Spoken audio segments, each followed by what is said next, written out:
Ang ninuno. Ilang araw din ang nakalipas magmula nang mawalan ng malay si Gado.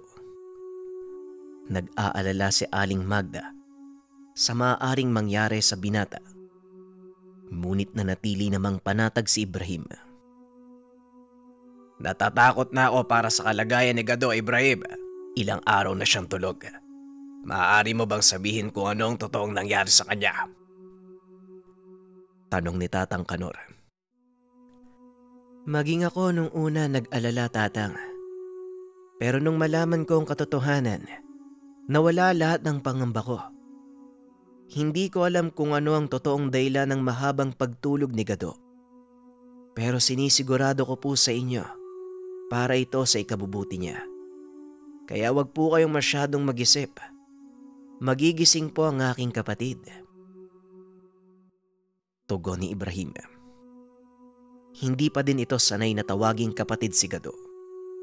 Ngunit masaya ang binata dahil alam nito na hindi siya nag-iisa sa haharaping laban.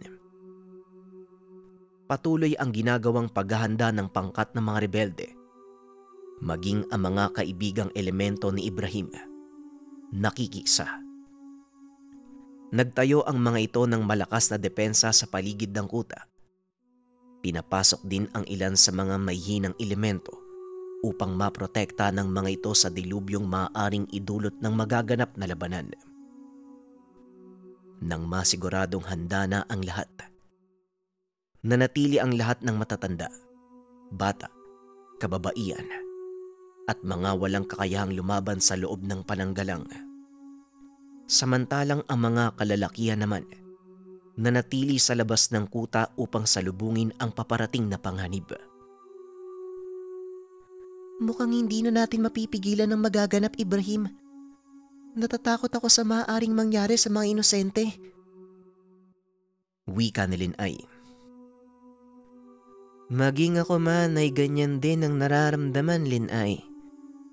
Kaya kailangan kong gawin ang lahat sa abot ng aking makakaya upang mapigilan ang anumang balak ng aking mga kapatid. Tugon ni Ibrahim. Naputol ang kanilang pag-uusap nang biglang dumagungdong ang malakas na pagsabog mula sa loob ng kuta. Dali-daling tumakbo ang dalawa papasok. Nakita si Amara na lumalabas ng isang kubo habang umuubo at punong-puno ng uling ang muka. Amara, anong nangyari? Bakit ganyan ang itsura mo? Wika ni Ibrahim. Sinubukan kong gumawa ng mga sandata mula sa pampasabog ng mga tao.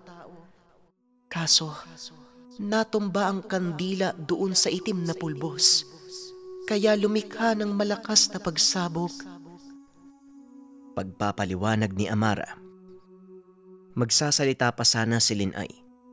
Ngunit bigla itong natigilan nang marinig ang isang pamilyar na boses. Ano bang pinagagawa niyo? Natutulog yung tao dito, ang iingay niyo. At saka sino ba yung babaeng may mahabang tenga na yan? Nanlaki ang mga mata ng lahat nang makita si Gado na pupungas-pungas na lumabas sa kubo. Gado, mabuti naman at gising ka na. Linay, tawagin mo si Aling Magda. Dalian mo. Wika ni Ibrahim. Kitang-kita naman ang pagtataka sa mukha ni Gado. Teka, ano ba kasing nangyayari? At bakit kailangang ipatawag si Aling Magda? Tanong ni Gado. Maya-maya lang ay dumating na sina Commander Roman, Tatang Kanor, kasama si Aling Magda. Kagad nitong hinawakan ang noo ng binata. Sinapu-sapu ang dibdib.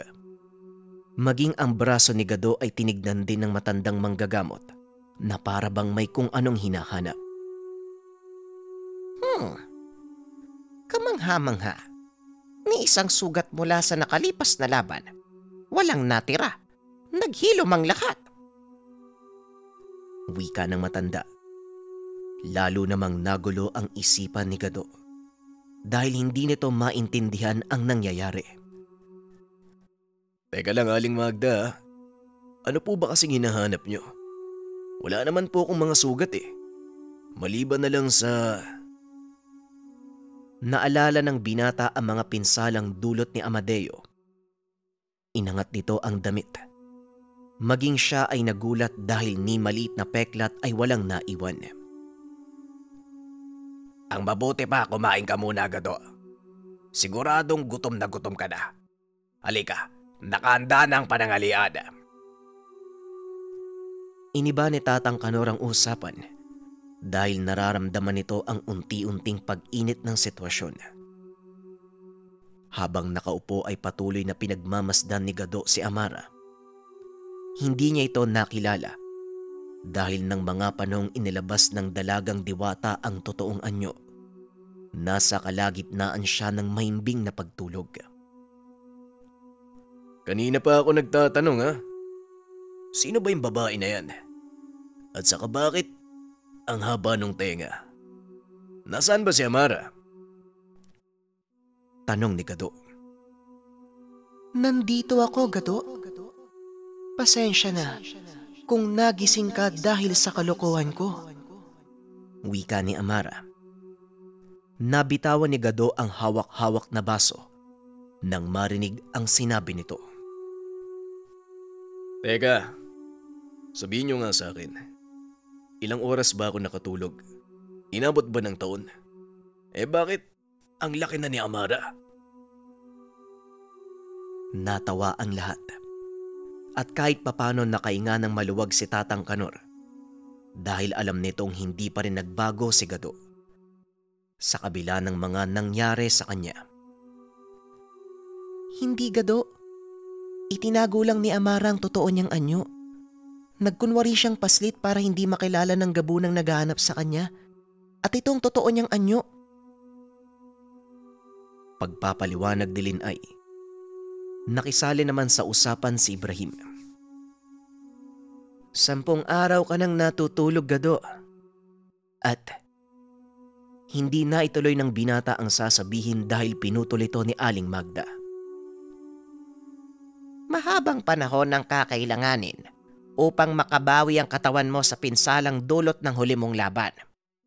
Idagdag mo pa ang panibago mong lakas na nagmula sa dugo ni Ibrahim. Biglang naalala ng binata ang tungkol dito. Ibinaling ang atensyon sa kaibigan. Ibrahim, hindi ba ang sabi mo laso ng dugo mo sa mga mortal? Bakit hanggang ngayon buhay pa ako? At saka bakit napakagaan ng katawan ko? Ano bang nangyari? Tanong ni Gado. Nagkatinginan na ang lahat. Samantalang si Aling Magda, pasimpleng lumabas ng silid kainan. Walang nagsasalita. Ang bawat isa ay nag-aantay kung sino ang mauuna.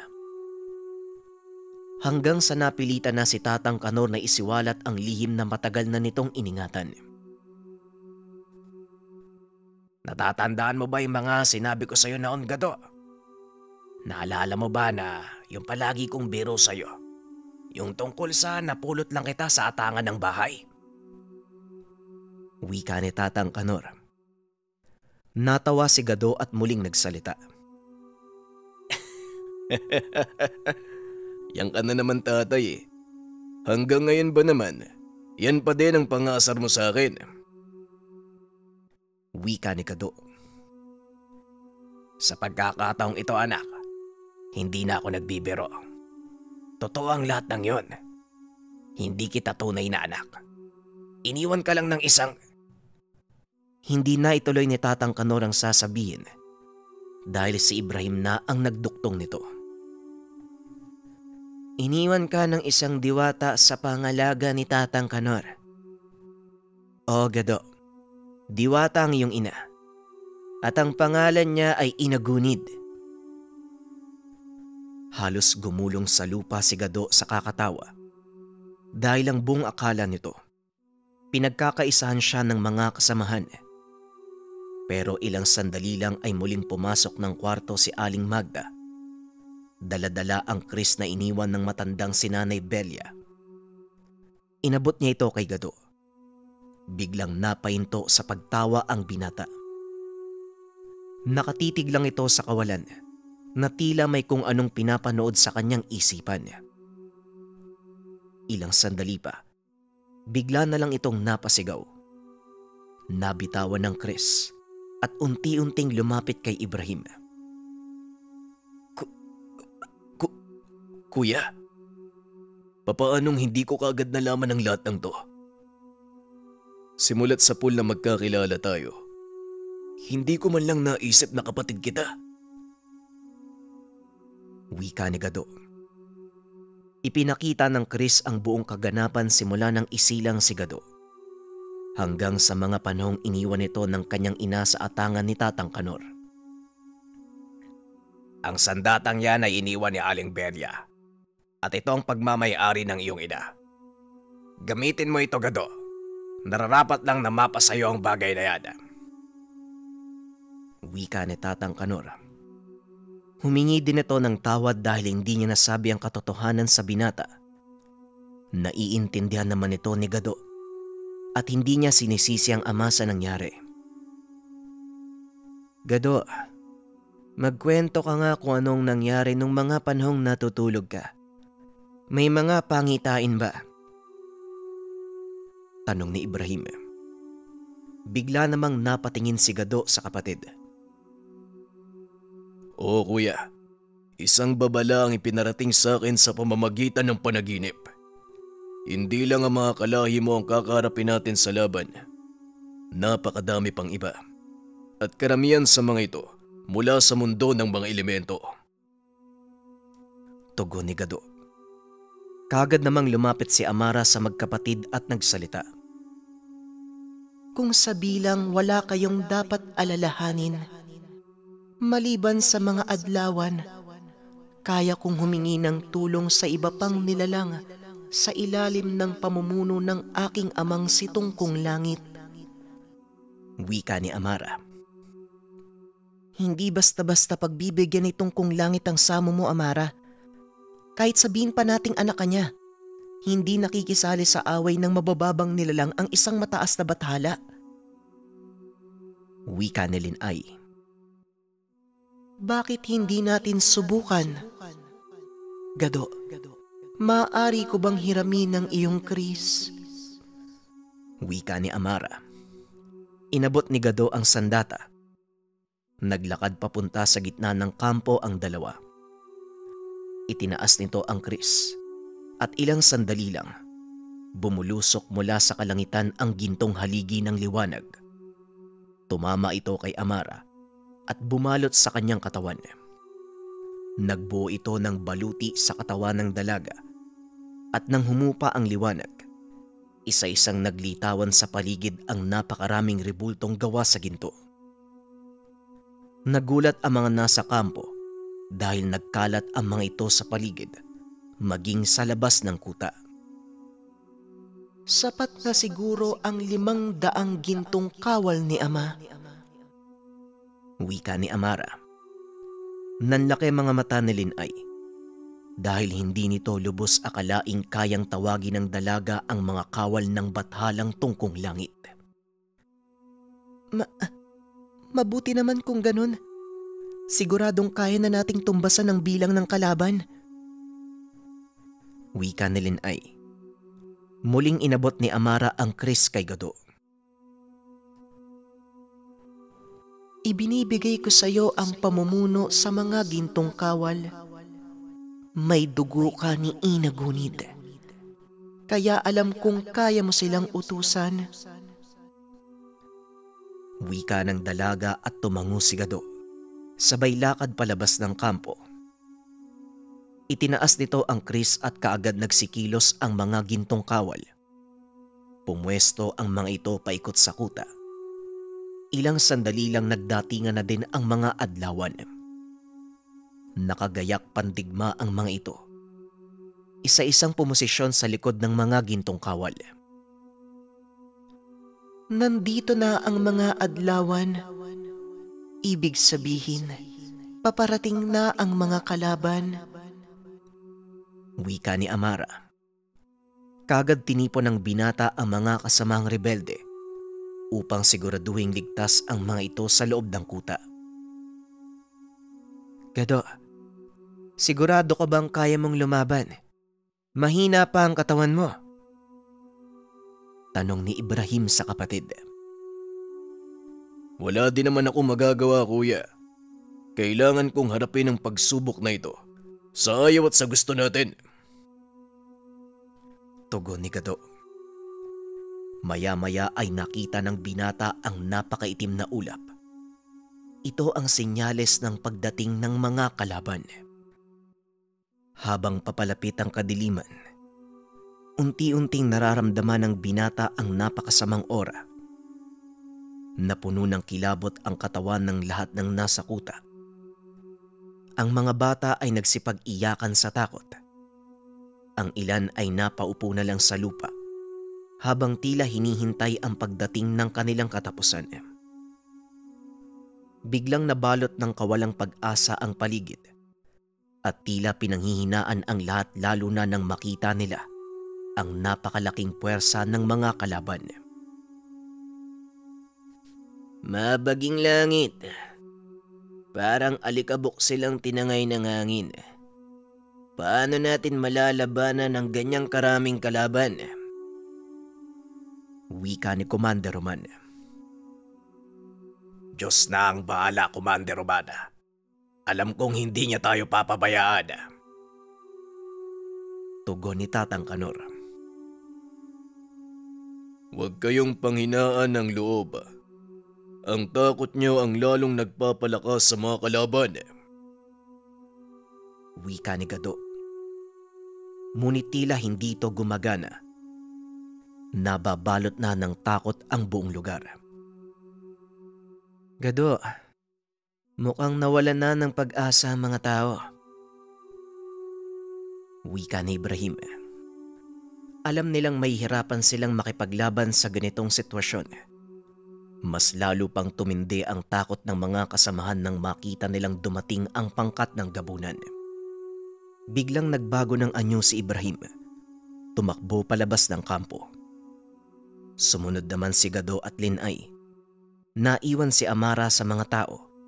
Sinubukang pakalmahin ng mga bata sa pamamagitan ng paggawa ng mga ilusyon. Ang ikinakatakot ko, mapahamak pati ang mga batang walang kamuwang-muwang. Sila ang pag-asa ng aming pangkat. Kaya ibibigay ko ang buhay ko para mapangalagaan sila. Wika ni Aling Magda. Wala po kayong dapat alalahanin. Hindi basta-basta masisira ng mga kalaban ng pananggalang. At isa pa, bago nila marating ang pinakabakod ng kampo, dadaan sila sa 500 gintong sundalo at mga mandirigmang adlawan. Tugon ni Amara. Ilang sandali pa ay nakarinig sila ng mga sigawan mula sa dakong likod ng kuta. Nakita nila ang pangkat ng mga kalalakihang tumatakbo papalapit. Kaagad namang nakilala ni Amara ang namumuno sa mga ito. Kaibigan ni Ibrahim ang binatang yan, si Abong, at ang mga agbuong. Kaagad itong pinapasok ng mga rebelde. Laking gulat ng mga ito dahil napakarami ng mga katutubong dumating para tumulong. Naparito kami para tumulong. Nasaan po si Manong Ibrahim?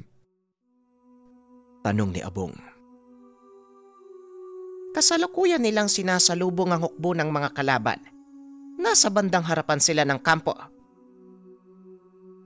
Matapos malaman ang kinaroroonan ni Ibrahim, dali-daling tumakbo si Abong kasama ang ilan sa mga mandirigmang agbuong. Nagulat ang mga rebelde nang makita nila ang mga ito. Tila nabuhayan ang ilan sa kanila. Isa-isang tumayo, dumampot ng mga sandata at sumunod sa pangkat ni Abong. Samantalang si Gado at Ibrahim, inaantay ang susunod na gagawin ng mga kalaban. Nakatayo lang ang mga ito. Ang ilan sa kanila ay nagpapaikot-ikot sa ere. Napatingala si Ibrahim. Napagtanto na hindi lang gabunan ang kanilang kalaban, kung hindi ang mga lumilipad na aswang na kung tawagin ay mandurugo. Mukhang wala talaga tayong laban kung magmumula sa itaas ang kanilang pagsalakay. Wala ni isa sa atin ang may kakayahang lumipad, Gado. Wika ni Ibrahim. Napangiti naman si Gado. Pasensya na. Pero hindi yan ang nakita ko sa pangitain. Nagtataka si Ibrahim sa mga sinabi ni Gado. Pinili nitong antayin ang susunod na gagawin. Maya-maya ay isa-isang nagsibulusok ang mga mandurugo. Umangil ng malakas si Ibrahim. Inantay na lumapat ang mga kalaban. Ngunit ikinagulat nito ang susunod na nangyari kay Gado. Walang sabi-sabi itong nagpalit ng anyo. Dahilan para magtalsikan ang mga nasa paligid. Maging si Ibrahim ay bahagyang napaatras sa lakas ng puwersang inilabas ni Gado. Ibinaluktot nito ang mga binte habang nakayuko. Nanlaki ang mga mata ng lahat nang biglang lumabas mula sa likod ni Gado ang malapad na pakpak. Hawak-hawak nito ang sandata ng kanyang ina. Tumalon pa itaas ang binata at isa-isang pinagtataga ang mga mandurugo. Naglaglagan ng mga ito. Nang makita ng mga gabunan ang nangyari, kaagad nilang pinasugod ang kanilang mga alagad. Eto na sila. Magsipaganda kayo. Matapos itong sabihin ni Ibrahim, biglang nagsipagkilos ang mga gintong rebulto. Naglakad ang mga ito papunta sa kinaroroonan ng kalaban. Nakasunod sa likod ng mga ito ang pangkat ng mga adlawan.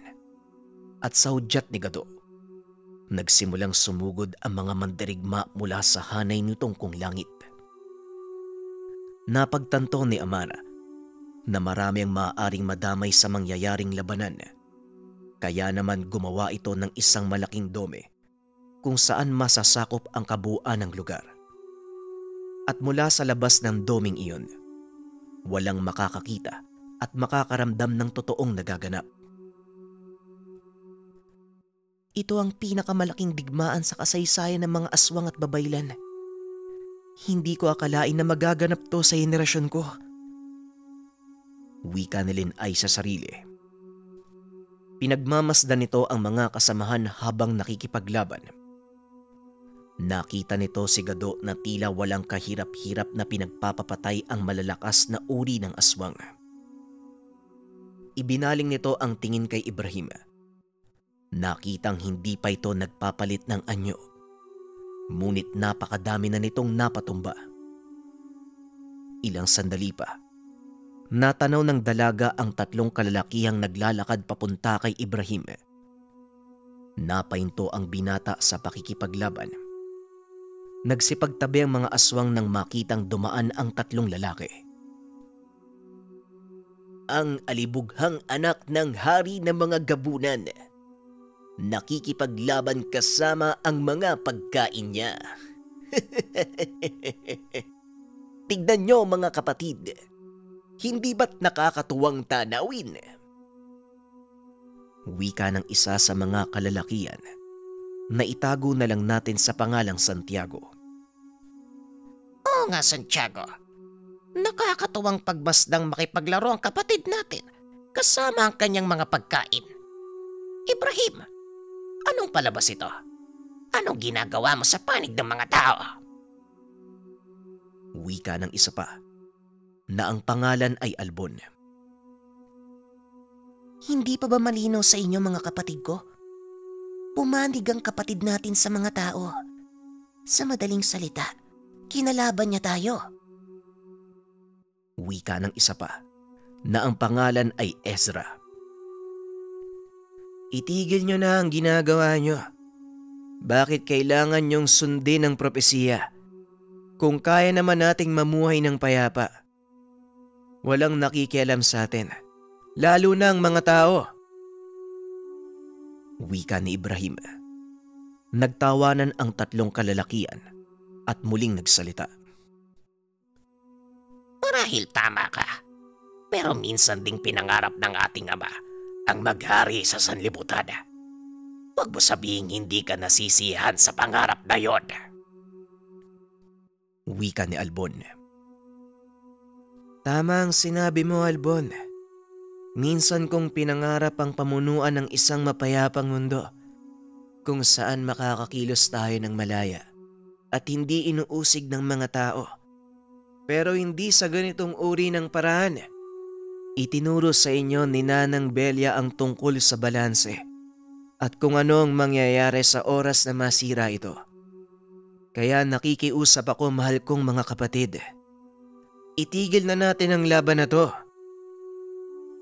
Kagaya ka pa rin noon. Yung pangarap mo, parang isang paslit. Hindi mangyayari ang mapayapang pamumuhay kasama ang mga tao. Dahil patuloy nila tayong uusigin at huhusgahan. Wika ni Ezra. Bakit hindi ka nalang umanib sa amin? Isakatuparan natin ang propesiya. Mamuhay tayong mga aswang ng walang kinakatakutan at malayang gawin ang lahat ng ating gusto. Wika ni Santiago. Hindi ito ang nais mangyari ni Ama. Bagaman sinabi niya sa atin na gusto niyang pagharian ang lahat ng mga aswang, hindi yun nangangahulugan na sakupin natin maging ang mga tao. Wika ni Ibrahim. Nabulag si Ama sa paniniwalang pwedeng mabuhay ang mga aswang sa mundo kasama ang mga tao. Ngunit ang katotohanan, mali siya dahil marami sa mga kalahi natin ang namatay. Wika ni Albon. Namatay sila dahil pinakialaman nila ang mga taong nananahimik. Kagaya natin, sa oras na maagrabyado tayo, kailangan din nilang gumanti. Sa kasamaang palad, pinapanigan ng may likha ang mga taong may mabuting hangarin. Alam natin kung ano tayo sa mundong ito. Mga isinumpang anghel. Dahil ang mga ninuno natin ay mga rebelde sa Ama. Tugon ni Ibrahim. Talagang matigas ang ulo mo, Ibrahim. Kung yan ang gusto mo, kalabanin mo kami. Pero sasabihin ko sa iyo, sa kasalukuyan niyong bilang, hindi niyo kami mapipigilan. Wika ni Santiago. Napangiti naman si Ibrahim. Itinuro si Gado na patuloy na nakikipaglaban sa himpapawid. Oo, totoo ang sinabi mo, Santiago. Minsan kong pinangarap ang pamunuan ng isang mapayapang mundo nang hindi tayo inuusig ng mga tao. Kung tungkol naman sa pakikipaglaban, hindi mahalaga ang bilang. Tignan nyo sa itaas. Wika ni Ibrahim. Sabay-sabay na napatingala ang tatlo at nagulat ang mga ito nang makitang isa-isang naglalaglagan ang mga manturuko. Sino ang nilalang na yan? Si Amadeo? Tanong ni Ezra. Wala na si Amadeo. Ako mismo ang pumatay sa kanya. Ang nilalang na nakikita nyo, isa pang anak ni Inagunid. Mabuti na lang at naisipan ko siyang salina ng aking dugo. Tugon ni Ibrahim. Anong sinasabi mong anak ni Inagunid? Sa madaling salita, kapatid mo siya sa ina. Paanong nangyari ang bagay na ito? Pinatay namin lahat ang mga sanggol mula sa tribo ng mga adlawan. Paanong merong nakaligtas? Wika ni Santiago. At mula sa likuran nilang tatlo, nagpakita si Nanang Belia. Yun ang akala niyo. Bago pa man maisagawa ang pagpatay sa mga sanggol sa tribo ng adlawan, nalaman na ito ni Inagunid ilang sanggol din ang nailigtas niya, kasama ang sanggol na si Gado. Muling tumingala si Santiago. Nakita ang patuloy na pagkalagas ng mga mandurugo. Dumampot ito ng sibat at walang pagdadalawang isip na inihagi sa kinaroroonan ni Gado. Mabilis naman itong sinalo ng binata. Tinitigan si Santiago ng masakit. Nanlaki mga mata nito nang maramdaman ang kakaibang enerhiyang taglay ng binata. Napaatras ito. Nakaramdam ng matinding kilabot. Hindi ito maaari. Nagsisinungaling kayo. Paano siyang naging isang gabunan? Tanong ni Santiago. Baka nakalimutan mo kung ano ang kakaibang kakayahan ng dugo ko. Sa ating magkakapatid, ako lang ang may kakayahang magbigay ng buhay. At si Gado, ang isa sa matagumpay na nabigyan ko ng kakayahan ng isang gabunan. Tugon ni Ibrahim. Hindi na malaya ni Santiago na ibinato muli ni Gado ang sibat pabalik sa kanya. Bagaman nagawa niya itong iwasan, gumawa naman ito ng malakas na dagungdong at nag-iwan ng malaking upa sa lupa. Nanginig ang buong katawan ni Santiago dahil hindi nito lubusang inaakalang napakalakas ng taglay na kapangyarihan ni Gado. Halos magkapareho na ang aming lakas. Yun nga lang, hindi ko alam kung may ilalakas pa ang kapatid ko. Muling wika ni Ibrahim.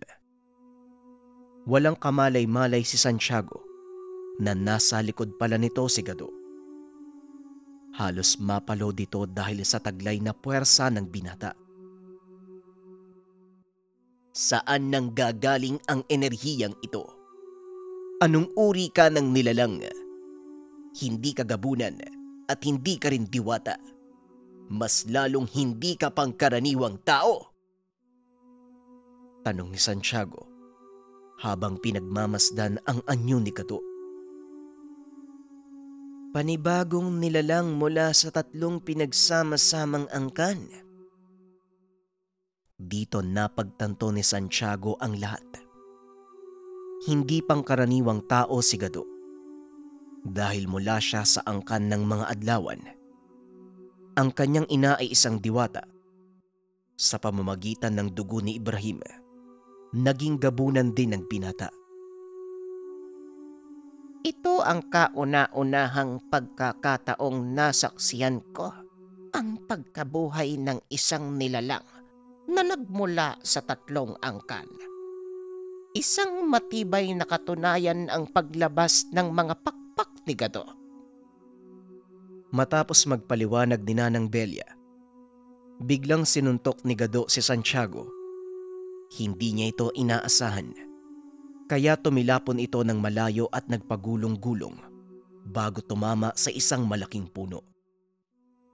Marahang tumayo si Santiago, ngunit bago pa man ito tuluyang makabangon, nasa harapan na nito si Gado. Akmang susuntok na naman sana ang binata, ngunit hinawakan ni Ibrahim ang kamay nito. Pwede bang ako na ang bahala dito? Wika ni Ibrahim. Walang problema. Total kapatid mo sama ang mga yan. Ikaw na ang bahala sa kanila. Tugon ni Gado sabay lakad palayo. Muli itong lumipad at ipinagpatuloy ang pakikipaglaban sa mga manturugo. Pasalamat ka at kaya ko pang pigilan si Gado. Kamuntikan ka na, Santiago. Bakit ba kasi nakisama ka kina Ezra at Albon? Tanong ni Ibrahim. Dito nabunyag na nakisama lang si Santiago sa 2 pang kapatid dahil hawak ng mga ito ang panganay niyang anak. Sana maunawaan mo ang kalagayan ko. Ayokong mamatay ang anak ko, Ibrahim. Wika ni Santiago. habang kunwaring sinasaktan ang nakakatandang kapatid. Alam ko, kaya hanggat maaari makisama ka. Pasensya na, medyo mapapalakas ang gagawin ko.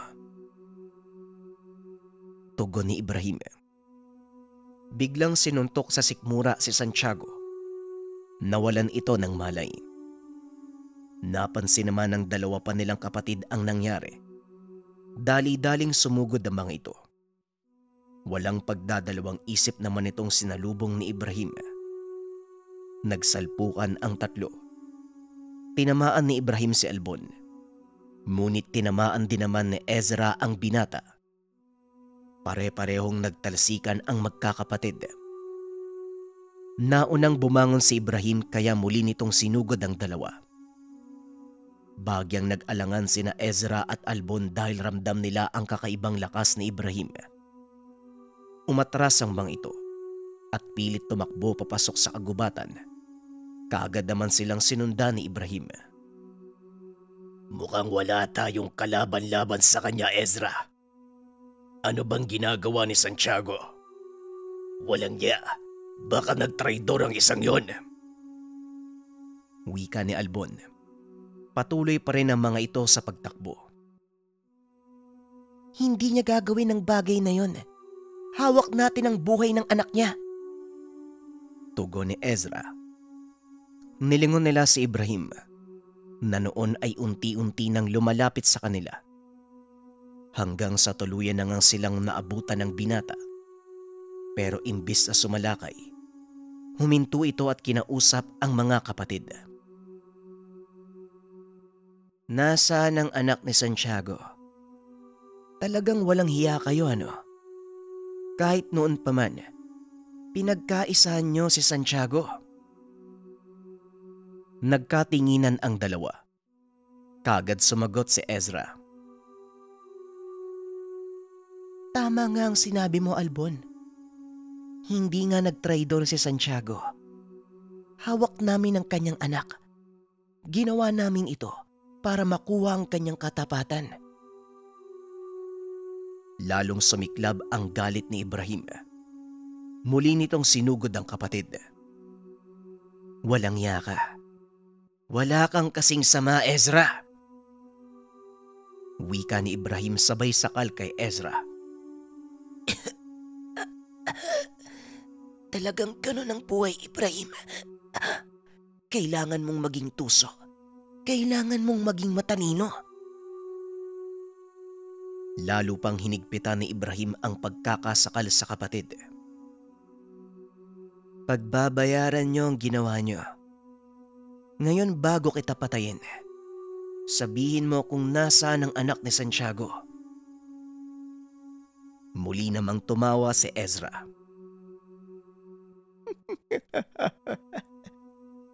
Mukhang nakakalimutan mo yatang hindi ako nag-iisa. At sigurado ako, papunta na siya sa kinaroroonan ng anak ni Santiago. Napalingon si Ibrahim sa kinakatayuan ni Albon. Nakita nitong wala na ang kapatid sa kinakatayuan. Inihampas nito si Ezra sa lupa. Nawalan ito ng malay. Itinali niya sa isang puno at dali-daling umalis para sundan si Albon. Walang kaalam-alam si Ibrahim na isang patibong ang kanyang masusumpungan. Nakita nito si Albon na nakatayo sa harap ng malaking puno. Inikot ng binata ang tingin sa paligid. Ngunit hindi nito nakita ang anak ni Santiago. Sabihin mo sa akin, nasaan ang anak ni Santiago? Tanong ni Ibrahim. Lumingon si Albon. Nakangiti ito ng nakakaloko.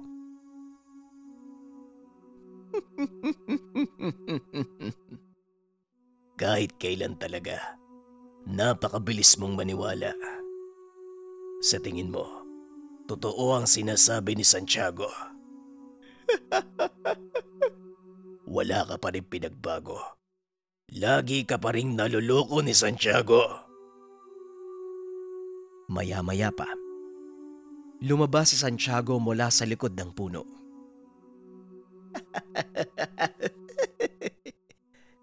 Sinasabi ko na nga ba, madali kitang maloloko. Talagang hindi ka na nga nagbago. Kahit kailan, napakahina ng kukote mo. Mabilis kang maawa. Hindi ganyan ang nararapat sa isang pinuno. Ewan ko kung bakit ikaw ang napili ni Ama. Hindi na napigilan ni Ibrahim ang sarili. Lalo pa nang malamang niloko siya ni Santiago. Laking gulat ng binata nang bigla siyang napaluputan ng malalaking galamay ng kung sinong nilalang.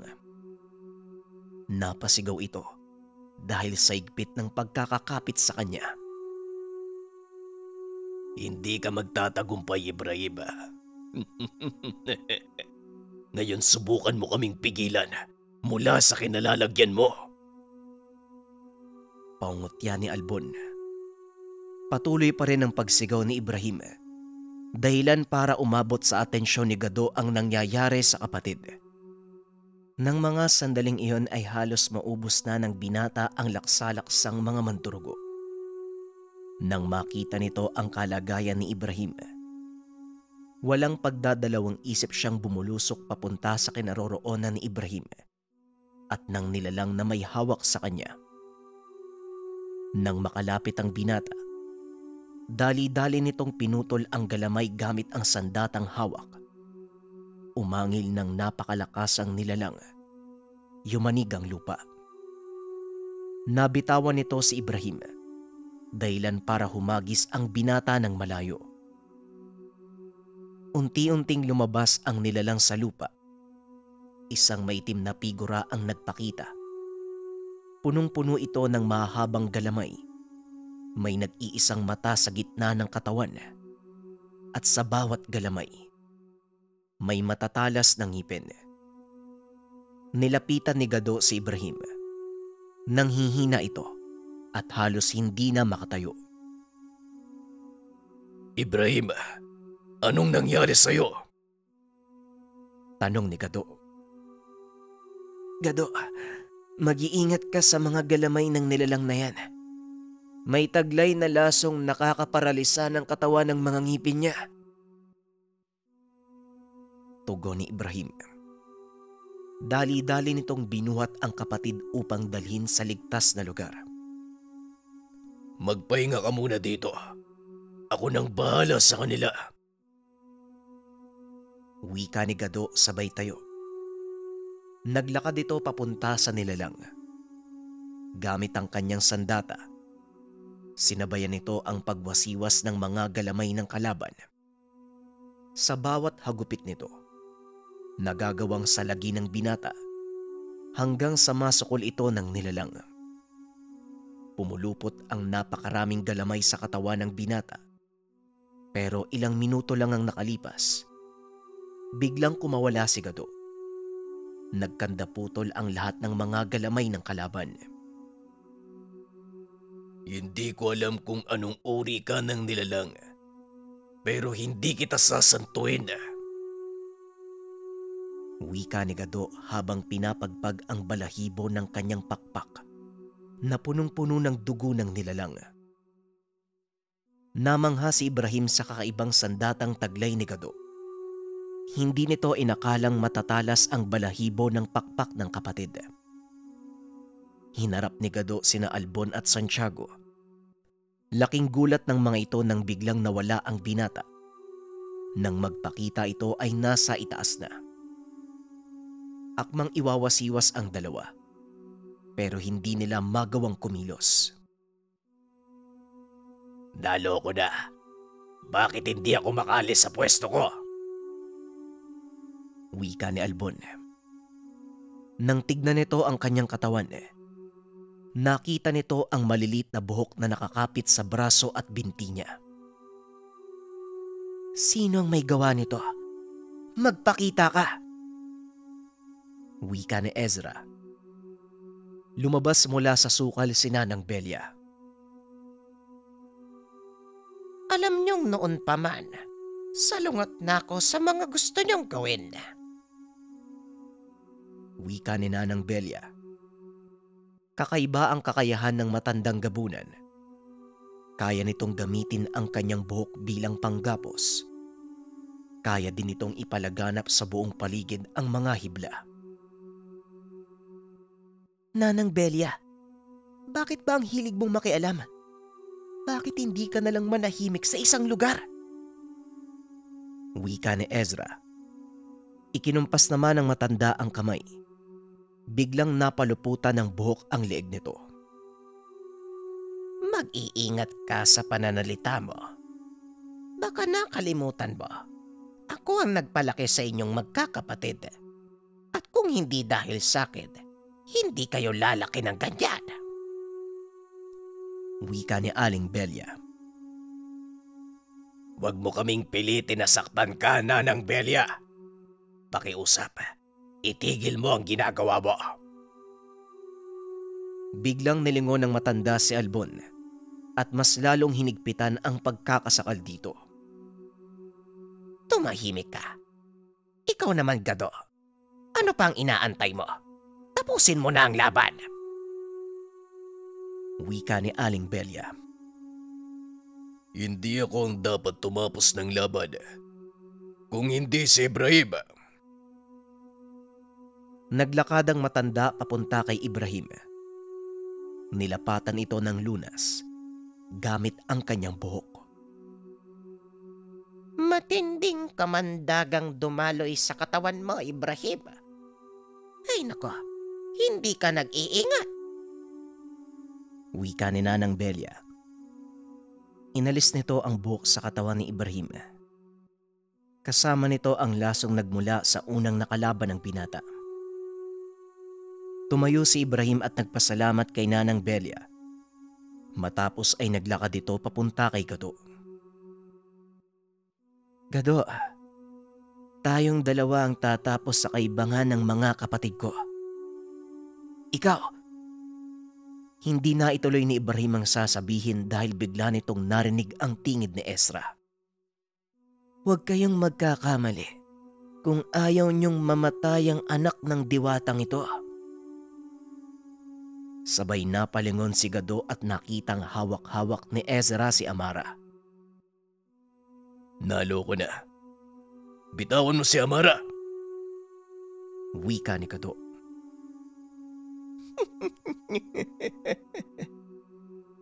Wala na kayong binatbat. Hawak ko na ang susi ng aming tagumpay. Tugo ni Ezra. Naglabas ito ng patalim at sinugatan ng palad ni Amara. Nag-usal ito ng mga dasal. Lumitaw sa paligid nila ang isang pentagramo. Napalingon ang lahat ng mga naroon. Kagad nakilala ni Aling Magda kung anong uri ng pentagramo ang lumabas. Mahabaging langit. Ang pentagrama. Ang lagusan ng impyerno. Sa oras na pumatak ang dugo ni Amara sa gitna ng pentagrama, mapubuksan ang tuluyan ng lagusan. Makakawala ang lahat ng mga demonya. Wika ng matanda.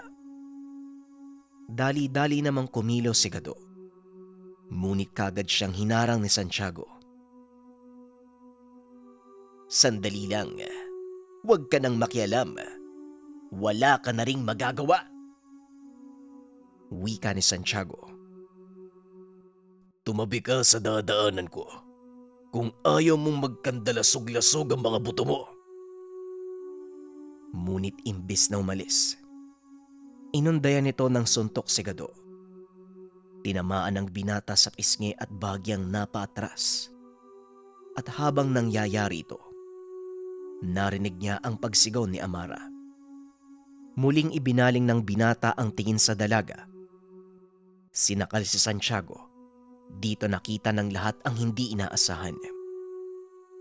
Biglang nagliwanag ang katawan ni Gado. Unti-unting humulma sa balat nito ang mga nagbabagang titik. Kawig ito ng mga marka ni Ibrahim. Nagbago din ang kulay ng mata ni Gado.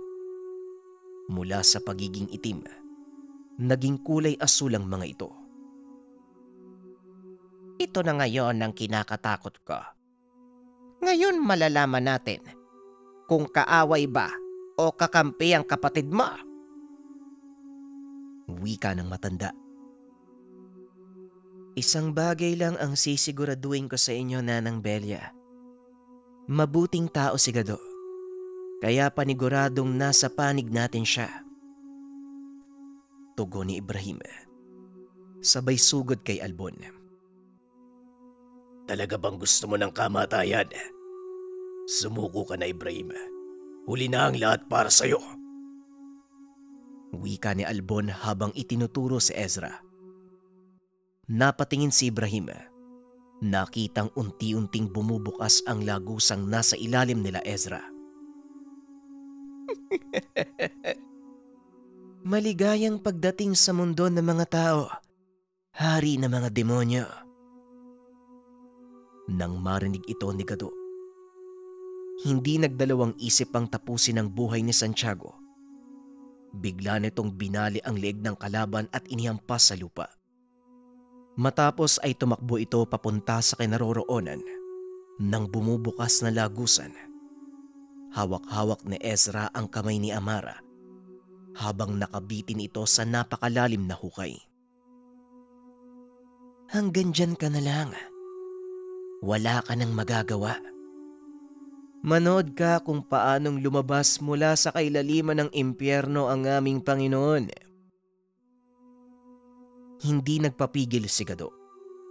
Salip ay sumugod ito papunta sa kinakatayuan ni Ezra. Hinablot ang dalaga sa kamay. Nagulat si Ezra dahil sa bilis ng pagkilos ni Gado. Nang makita ni Ibrahim na ligtas na si Amara, dito na pinakawalan ng binata ang kanyang buong lakas. Ang huling pagbabagong anyo, isang puting gabunan. Napalibutan ng maitim na liwanag ang katawan ng binata. Naging pula ang buhok nito at mga mata. Ilang sandali pa, tumambad sa kanila ang napakalaking nilalang. Kulay puti ang balat. Mahaba ang pulang buhok. Nagliliwanag ang nagbabagang marka sa buong katawan at kulay pula ang mata. Wala nang pagdadalawang isip. Dinakma ni Ibrahim si Albon at buong lakas na inhampas sa lupa. Ilang ulit niya itong ginawa hanggang sa malamog ang katawan nito at hindi na makakilos. Samantalang si Ezra, mabilis na tumakas pero hindi na rin nakaligtas sa balasik ni Gado. Ilang sandali pa ay lumitaw sa malaking butas ang isang nilalang. Tinignan ng dalawa ang lagusan at napagtanto na hindi pa ito lubusang nabubuksan. Kailangan nating maisara ang lagusan. Pero ano ang gagawin natin? Tanong ni Gado. Ako lang ang makakagawa niyan, Gado. Maaari ko bang hiramin ang sandata mo? Tugon ni Amara. Agad inabot ng binata ang kanyang kris. Pinatakan nito ng dugo ni Amara at hinulog sa butas. Nilamon ito ng nagbabagang putik. At mula sa kailaliman, tila kumawala ang napakalakas na enerhiya. Unti-unting sumara ang butas hanggang sa tuluyan itong nawala. Lumipad si Gado upang tignan ang nangyayari sa paligid. Isa-isang naglalaglagan ang mga natitirang mandurugo. Maging ang mga elementong sinamon nila Santiago, unti-unti nang nagbabalik sa kadiliman. Nang mga sandaling iyon ay papasikat na ang araw, unti-unti nang nabalot ng gintong liwanag ang paligid, tanda na nagwakas na ang kaguluhan. Ang bunga kala ko, wala na tayong magagawa. Maraming salamat, Gado. Wika ni Ibrahim. Ano ka ba? Kapakanan ng nakararami ang iniisip ko. Kaya wala kang dapat ipagpasalamat. Tugon ni Gado. Pero kung hindi dahil sa'yo, hindi natin matatalo ang mga kapatid ko. Tugon ni Ibrahim. Kailangan nilang matuto sa mahalagang aral ng buhay. At ngayong payapa na ang lahat, siguro naman mamumuhay na ng tahimik ang mga tao at elemento. Pag-uusap ng dalawa. Ilang taon matapos ang labanan, naging mapayapa ang lahat. Patuloy na namuhay si Gado sa piling ng kanyang ama at ng mga rebelde. Samantalang si Ibrahim naman, bumalik na sa kanyang pinagmulan upang panatiliin ang kaayusan. Sa paglipas ng panahon, naging mas mapayapa ang pamumuhay ng mga tao. Minsan ay nagagawa din nilang makisalamuha sa mga elemento. Isang mundong pinangarap ng tatay ni Ibrahim. Napanatili nila ang kaayusan at kapayapaan. Ito ay sa tulong ng magkapatid na puting gabunan. Maraming salamat sa pakikinig ng ating kwento. Ito man ang huling episode ng ating istorya pero hindi pa nagtatapos dito ang mga kwento. Meron tayong paparating na series. Ang title nito ay Hari ng Apat na Dome. Abangan mga kabayan. Maraming salamat.